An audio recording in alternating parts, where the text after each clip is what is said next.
할렐루야. 말씀을 깨닫는 지혜와 응답받는 기도의 은총이 우리에게 넘치게 될 줄로 믿습니다. 노아의 홍수 사건을 통해서 우리는 하나님께서는 하나님을 진정으로 믿고 의지하고 따르는 자들을 구원하시고 그들을 반드시 지켜내신다라는 어떠한 믿음의 확신을 가지게 됩니다. 그런데요, 중요한 것은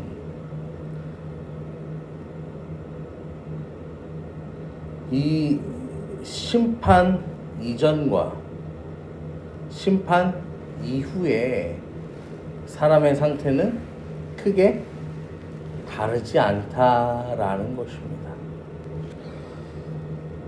왜냐면은 지금 창세기 8장이잖아요. 창세기 11장에 가면은요, 바벨탑 사건이 나옵니다. 노아가 죽고 시간이 제법 흘렀을 거예요. 그래서 많은 자손들이 또 번성을 했겠죠. 그런데 그 자손들이요, 뭐 했다라는 거예요? 여전히 그 홍수 이전과 다르지 않은 삶, 그 사람의 만족과 힘의 논리를 따르는 그러한 자세에서 벗어나지 않음을 우리는 볼 수가 있습니다.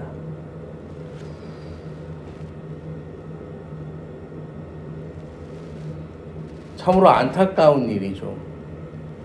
그래서 오늘 이제 이 심판에서 회복되는 그 회복의 역사를 우리가 조금 살펴보게 되는데요.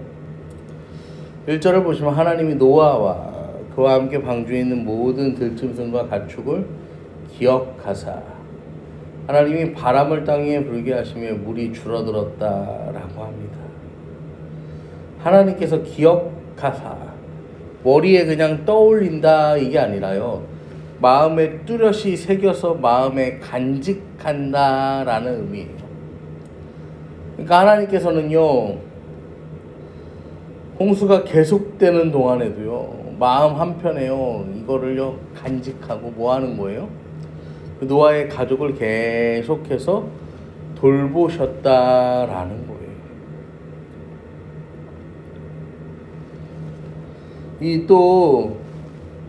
그러면서 하나님이 바람을 땅 위에 불게 하심에, 바람이 땅 위에 부는데 여러분, 어떤 바람이 불었을까요? 막 산들바람이 불었을까요? 이 하나님께서 이 바람의 모습을요, 뭐 우리가 생각하는 태풍, 토네이도 이런 규모로도 생각할 수 있고, 마치 그 밤새도록 동풍이 불어서 그 홍해 바다를 가르셨던 것처럼 이렇게 바다를 가를 정도의 그런 바람, 이런 하나님의 권능의 바람이 이제 불어온다라는 거예요.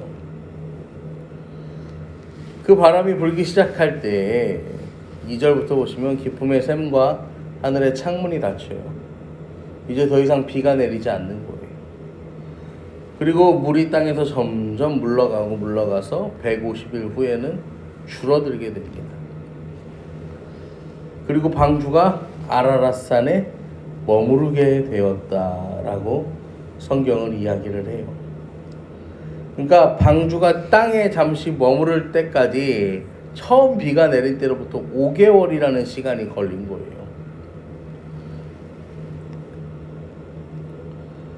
배가 착륙한 후에 열째 달 초하룻날, 대략 73일 동안 물이 충분히 줄어들어서 노아가 이 아라랏산들의 봉우리를 이제 눈으로 확인할 수 있었다라고 5절 말씀은 그렇게 증언합니다. 비가 땅을 잠기게 한 사건은요, 40일밖에 안 되지만 물이 완전히 땅에서 빠져나가기까지는 50일이 아니고 5달 정도의 시간이 걸린 것을 볼 수가 있어요. 우리가 왜 여름에도 이 수해가 일어나면은 어때요? 비는 그냥 그날 내리고 마는 거지만 이 수습을 하는 데에도 2달, 3달이 걸리잖아요. 그와 같은 거죠. 그러면서 이 6절부터의 말씀을 보시면은 이제 노아가 이 까마귀와 비둘기를요 순차적으로 한번 밖으로 내보내 봅니다.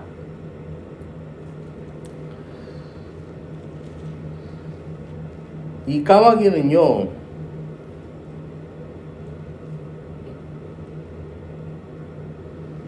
까마귀가 물이 땅에서 마르기까지 날아 왕래하였더라. 그가 또 비둘기를 내놓아 지면에서 물이 줄었는지를 알고자 하며 온 지면에 물이 있으므로 비둘기가 발붙일 곳을 찾지 못하고 방주로 돌아왔다라고 하는데,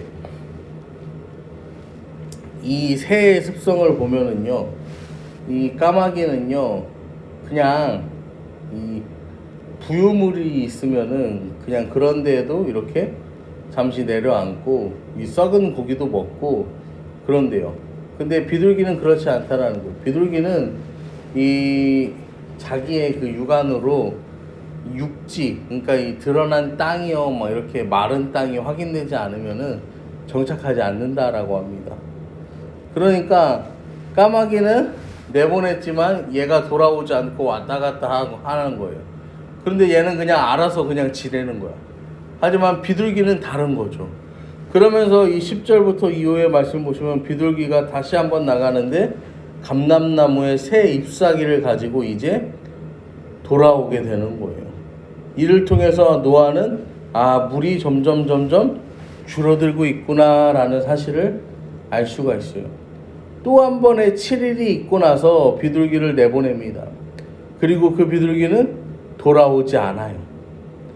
이를 통해서 노아에게는요, 이제는 정말로 이 땅이 홍수가 끝났구나, 우리의 생명과 안전이 지속될 수 있겠구나라고 노아가 확신하는 거죠.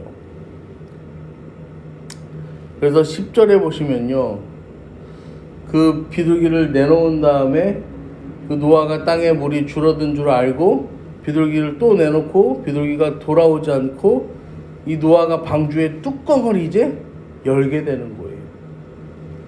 일련의 사건들을 통해서 확신을 갖고 이제는 방주의 뚜껑을 여는 거예요. 여러분, 우리가요 이와 비슷한 상황들을요 경험해보지 않은 건 경험해봤잖아요. 이 코로나를 우리가 겪으면서요, 이게 언제 끝나나 그랬어요. 그런데요 정말로 언제 끝나나 했는데요 어느 순간에 자연스럽게 이것이요 사라지게 되었죠. 사라졌다기보다는 이제는 더 이상 사람들에게 위협이 되지 않고 그런 모든 갖가지 제한들이 이제 풀리게 되는 거죠. 그걸 보면서요,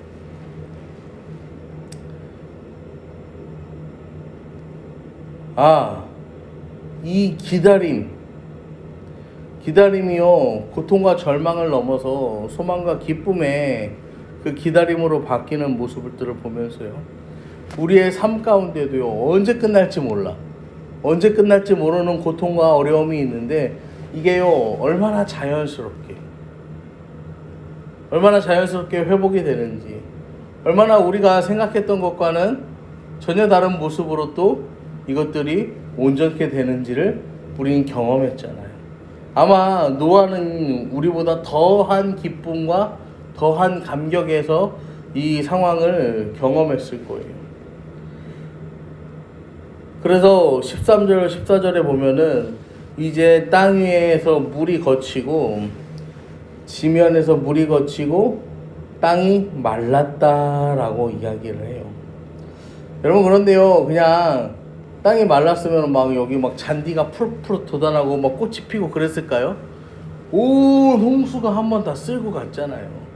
이 땅이 어땠을까요? 막 온갖 짐승의 썩은 사체와 뿌리채 뽑힌 나무와 여기저기서 그냥 뽑혀서 막 뒹굴뒹굴 하다가 그냥 해갖고 막 바위가 막 여기도 바위 저기도 바위, 막 어느 날 없던 뭐 계곡이 생겨나고 이로 말할 수 없는 어떤 처참함의 현장, 이 황폐함의 현장, 뭐 사람들의 시체 이런 것들이요 아마 널려 있었을 거예요. 모든 것이 폐허가 된 상황인 거죠. 아마 방주에서 나와서 이 홍수가 끝났다는 기쁨은 잠시고 이 모든 것들을 또 정리해야 하는 그 노아의 가족들의 그 어떤 이 삶의 이 실제적인 삶의 자리는 그렇게 쉽지 않았을 것입니다. 하지만 성경은요